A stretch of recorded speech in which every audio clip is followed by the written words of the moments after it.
Welcome to another episode of Myth, Legends, Fairy Tales, and Makeup, the series where I tell you the original stories that led to some very popular films. If you are new here, welcome! My name is Chantal, but you can call me Chanty. And last week, my husband came on my channel to tell us the story of Theseus, the hero who defeated the Minotaur. And today I will be telling you the story of Hansel and Gretel from the Grimm brothers. As always, I just want to give a quick shout out to Robert Welsh and Bailey Sarian, whose Get Ready With Me series inspired me to create this one. Now, once upon a time, there was this woodcutter who lived in a forest with his two children, Hansel and Gretel. And their stepmom lived with them too. They lived in very poor times. The whole country was in a famine. So one day, the stepmom just kind of slyly suggests to her husband that they should ditch the children. So then they'll only have 2 mouths to feed instead of 4. That is one sly stepmama, if you ask me. Well, those children will be fine. We matter more. The father resisted at first, but after a while, she wore him down. Those were his children. How could she suggest such a thing? But, okay. Hansel and Gretel were in the next room sleeping while this was going on, so they heard everything. Gretel was freaking out. Hansel was like, don't worry about it, girl. Like, I got this. Don't worry about it. And after the parents went to bed, he snuck out of his room and went outside and collected as many pebbles as he could fit in his pocket. The next morning, the stepmom announces to the children that they're all going into the forest so that the father can chop wood. When they began their journey, Hansel would drop a petal every so often so that they'd have a bit of a trail to follow back home if they got lost in the forest. Eventually, they reached the middle of the forest and the stepmom built a huge fire and told Hansel and Gretel to rest there while they chopped some firewood. Hansel and Gretel stayed in front of the fire for so long that they eventually fell asleep. When they woke up, Gretel was so scared, but Hansel was like, don't worry, I got this. I told you I've got this. Let's just wait for the moon to rise. Sure enough, when the moon came out, the light from the moon lit up the pebbles like spotlights on the floor. So Hansel and Gretel followed their pebble path back to their house. When they returned home, the father, who had been stricken with regret, was so happy to see them, but the stepmom was pissed. How did they find their way back? Well, it didn't take long for the family to run out of food again. And once again, the stepmom was ready with a suggestion of taking the children even deeper into the forest this time. The father resisted again, but the stepmom came back with an argument of, you already said yes once, so you may as well just agree again, which is just great logic. Anyways, the kids overheard again, but this time the stepmom had locked the door, so Hansel couldn't sneak out in the middle of the night. Gretel was freaking out again, but Hansel was like, don't worry about it. I got this. I'll figure it out. Don't worry.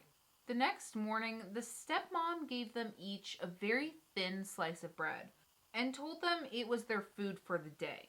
Hansel decided to use the breadcrumbs to leave a trail for himself. So as they walked, every so often, he would throw down some breadcrumbs on the trail. Once again, the stepmom built them a large fire and asked the children to remain there until they were done chopping the wood. This time, they stayed awake the whole time, but still stayed at the fire until late in the evening. Gretel once again became afraid, but Hansel told her not to worry. Once the moon was out, they'd be able to find their way back.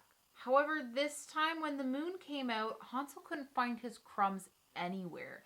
He hadn't considered the fact that critters would eat the crumbs and therefore their trail would be gone by the time they started heading back home. Despite this, Hansel remained positive and he told his sisters still not to worry, that if they just wandered, eventually they'd find their way home. So they began doing just that. They wandered the forest in search of their home. After about 3 days of wandering the forest, Hansel and Gretel finally came across a cottage that seemed to be made out of food. They walked up to it and knocked on the door, but nobody answered. So they knocked again. When no one answered the second time that they knocked, both Hansel and Gretel were so hungry that they reached out to take a bite of the house. Just as they sunk their teeth into the walls of the house, the door opened and an old woman poked her head out. Hansel and Gretel were very afraid, but the woman waved them in and offered them food and somewhere to sleep for the night. And unfortunately, their hungry bellies gave them away. She followed through on her word. She gave them so much food. Just literally the best buffet you could imagine. That's what they walked into. And when after they ate, they grew very sleepy, she offered them a place to stay. Now, they were so tired from traipsing around the forest for 3 days with no food in their bellies that they passed right out, and it was so easy for the witch to take them and move them. So first, she took Hansel and moved him into a cage. Then she woke Gretel up and set her to work cooking and cleaning and told Gretel that she was going to help her fatten up Hansel so that she could eat him once he was fat enough for her. Every day she asked Hansel to stick his finger out of the cage so that she could feel how bony he was so that when he was fat enough, she would know. Luckily, this witch was partially blind, so whenever she would request this, Hansel would stick an old chicken bone out of the cage so the woman would feel it and think that he was still very thin. This worked for a while, but eventually she grew impatient and she just kind of said, fuck it, I'm going to eat him anyways. She told Gretel that today was the day that she was going to eat her brother and ordered Gretel to start heating up the oven. Now the oven was quite large enough to fit a whole person. And Gretel had a feeling that if she did go into the oven, the witch would push her in there. So she acted dumb. She was like, what? An oven? Never heard of it. The old woman was really angry that she had to show her how to work an oven, but she went in to show her how easy it was when Gretel locked the door on her. Well, the witch burned in the oven. Gretel freed Hansel from his cage, and they both grabbed jewels and pearls that they found laying around the witch's home. They began wandering the forest, trying to get home again, and eventually came across a body of water. Now, somehow they convinced a duck to help them cross.